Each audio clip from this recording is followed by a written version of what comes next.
Bonjour à tous et à toutes, on se retrouve pour une nouvelle vidéo. Aujourd'hui on va faire la théorie du jeu vidéo et je vais vous parler de Zelda Majora's Mask. Allez, c'est parti.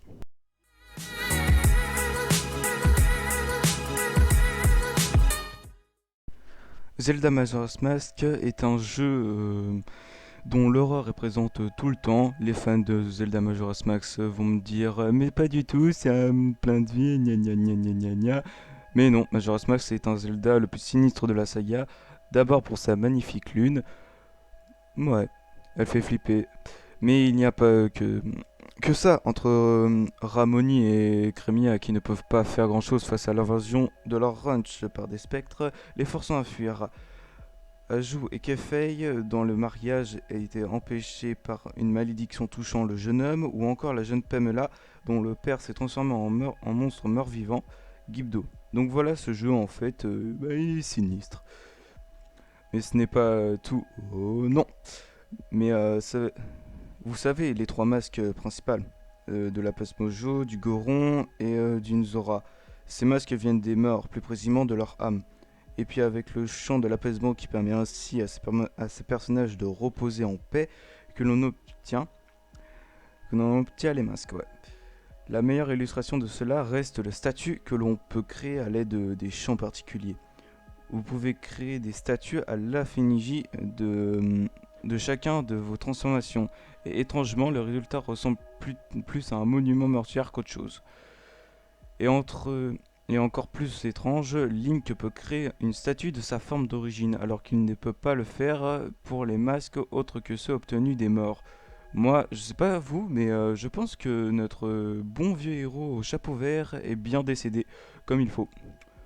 Mais le plus étrange, c'est la mécanique du jeu. Vous chantez pour retourner en arrière, puis vous recommencez à l'infini. Et oui, la mort est définitive et infinie. La mort commence mais ne s'arrête jamais. On se retrouve au pic des neiges. On peut justifier maintenant le masque des Gorons. Au pic des neiges, un Goron appelé Darmani apparaît devant Link. Pour le voir avec le monocle de la vérité, et en chantant le chant de l'apaisement, il récupère le masque du Goron, donc les âmes sont présents dans les masques. On se retrouve maintenant chez les Zora. La malédiction du réchauffement des eaux lancée par Skull Kid, le méchant principal de Majora's Mask, inquiète une chanteuse Zora pour ses œufs. Elle les donne donc à un laboratoire pour les mettre à température idéale. Mais le labo se fait attaquer et les œufs sont volés. Link voit la chanteuse Zora qui regarde à l'horizon et ne disant aucun mot. Dans la dernière partie du jeu, on s'aventure dans le canyon Incana. Là où la mort règne, il est habité par le peuple Garo. Ce peuple sont des morts vivants qui ont accepté la mort dans ces régions désertes.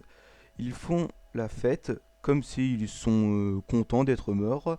Après, je ne juge pas, hein, mais c'était peut-être leur rêve et ils ont dit à leurs parents que quand ils seront grands, ils mettraient fin à sa vie.